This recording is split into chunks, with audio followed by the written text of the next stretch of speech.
Good morning बच्चों। देखिए, इस वर्कशीट में हम समझेंगे रासायनिक अभिक्रियाएं व समीकरण। पिछली वर्कशीट में हमने रासायनिक अभिक्रियाओं को लिखना सीखा, फिर उनको समीकरण में लिखते हुए संतुलित करना सीखा कि कैसे हम उसको संतुलित करके या बैलेंस्ड कर कर लिखते हैं। अब रासायनिक अभिक्रियाएं बेटा बहुत प्रकार की होती हैं, तो ये आपने याद करना है, इसको साथ साथ कॉपी में नोट कर लेना। पहले प्रकार की अभिक्रिया है संयोजन अभिक्रिया, मीन्स किसी चीज़ का जोड़ना। पहले आप यहाँ से समझेंगे।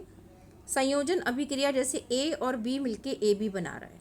उदाहरण के लिए कार्बन ने ऑक्सीजन से क्रिया करी तो कार्बन डाइऑक्साइड बनाया, हाइड्रोजन ने ऑक्सीजन से क्रिया करी तो वाटर बनाया। ठीक है, इसी तरह से ये देखिए, कार्बन डाइऑक्साइड और जल के संयोजन से पौधे द्वारा खाना बनता है। ये संयोजन अभिक्रिया है प्रकाश संश्लेषण की। लोहे पर जंग लगना, ये भी संयोजन अभिक्रिया है। आप इसकी इक्वेशंस भी लिख कर देख सकते हैं। फिर आती है नेक्स्ट में आपका वियोजन अभिक्रिया, मीन्स जैसे यहाँ तो जुड़ा था, यहाँ पर विघटित हो गई। ए बी टूट गया, ए अलग हो गया और बी अलग हो गया। जैसे कि अगर हम कार्बन डाइऑक्साइड का वियोजन लिखें तो सी अलग हो जाएगा और O2 अलग हो जाएगा, है ना, ये वियोजन हो गया। इसी तरह से अगर हम MgO का वियोजन लिखते हैं तो मैग्नीशियम ऑक्साइड विघटित होकर हमें Mg अलग दे देगा और ऑक्सीजन गैस अलग हो जाएगी। तो ये वियोजन अभिक्रिया हो गई। नेक्स्ट देखिए विस्थापन।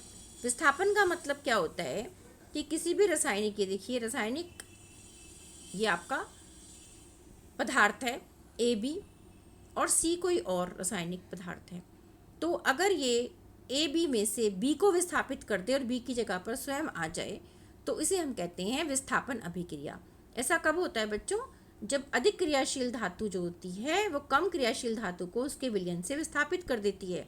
आपने पिछली कक्षाओं में पढ़ा भी था कि आयरन को अगर हम कॉपर सल्फेट के विलयन में डालेंगे तो आयरन क्या करता है, आयरन मतलब लोहा, और इसको कॉपर सल्फेट का नीले रंग का घोल होता है इसमें डालते हैं तो आयरन अपना सल्फेट बना लेता है और कॉपर को विस्थापित कर देता है। तांबा अलग हो गया इसमें से और आयरन क्या बन गया, सल्फेट के साथ जुड़कर आयरन सल्फेट हरे रंग का हमें घोल प्राप्त हो गया।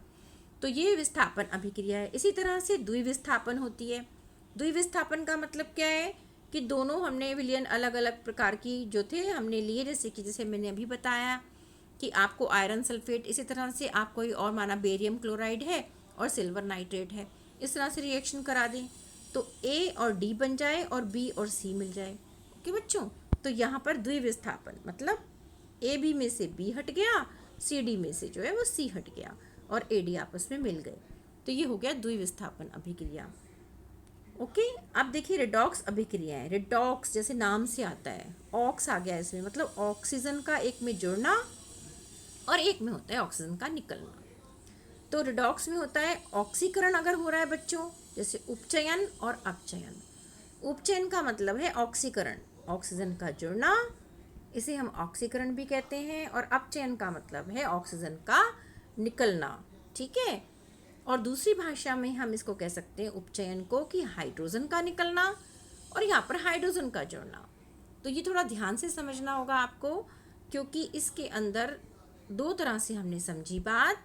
उपचयन का मतलब हुआ ऑक्सीजन का जुड़ना या ऑक्सीजन का निकलना। अगर ऑक्सीजन की भाषा में हम कहते हैं तो वो अपचयन हो गया, ऑक्सीजन का निकलना, उपचयन ऑक्सीजन का जुड़ना।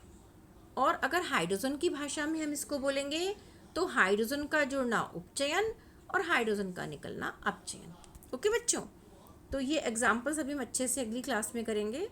अभी आप इम्पॉर्टेंट थिंग ये देखिए कि कुछ अभिक्रियाएं बेटा ऐसी होती हैं जिनमें ऊष्मा निकलती है, मतलब हमें गर्मी का अनुभव होता है, तो ऐसी अभिक्रियाएं कहलाती हैं ऊष्माक्षेपी अभिक्रियाएं।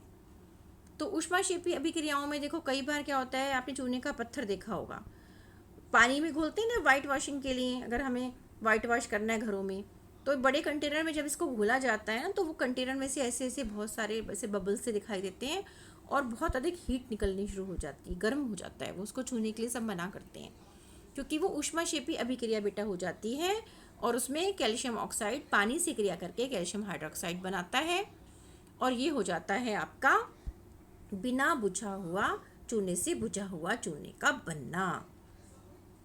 ठीक है, कोई भी आप अगर किसी उसके पास जाएंगे, वाइट वॉश पेंटर के पास, वाइट वॉश करवाने वाले के पास, तो वो ये बोलेगा अच्छा बिना बुझा हुआ चूना ला दो मुझे। ठीक है, तो आपको याद रखना है एज ए साइंस स्टूडेंट कि उसे हम कैल्शियम ऑक्साइड कहते हैं। और जब वो उसको पानी में घुल लेगा तो कहेगा उसको कि ये बुझा हुआ हो गया, क्योंकि उसमें से सारा गैस निकलने लग जाती है और उसमें आपकी हीटिंग निकलती है बहुत ज़्यादा। उसको हम केमिकली रूप में कहते हैं कैल्शियम हाइड्रोक्साइड। ओके बच्चों। और जब वाइट वॉश करने के बाद दीवारों पे चमक आ जाती है, वो बनता है ये वाला तत्व कैल्शियम कार्बोनेट। तो बेटा पूरी एक्सरसाइज ये आपकी जो आज है ये बहुत इम्पॉर्टेंट है, ध्यान से समझ के फिर इसके क्वेश्चंस करना। क्वेश्चंस अगर हम देखें, देखो अभी हमने डिस्कस किया है कि बिना बुझा चूना मतलब क्विक क्लाइम और बुझा हुआ चूना मतलब स्ले क्लाइम क्या है।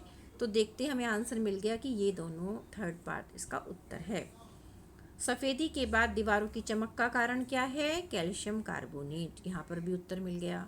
इनमें से कौन सी भी क्रिया ऊष्माक्षेपी नहीं है? कौन सी नहीं है? लोहे के टुकड़े को पानी में डुबोना, ये नहीं है ऊष्माक्षेपी अभिक्रिया। अब देखिए इसमें से कौन सी संयोजन अभिक्रिया का उदाहरण नहीं है?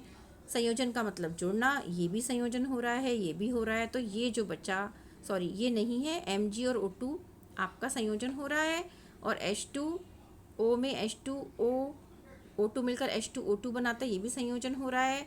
लेकिन आपकी सेकंड इक्वेशन जो है बेटा AgNO3 और NaCl वाली, ये संयोजन नहीं है। ये कैसी अभिक्रिया है? ये द्विविस्थापन अभिक्रिया है।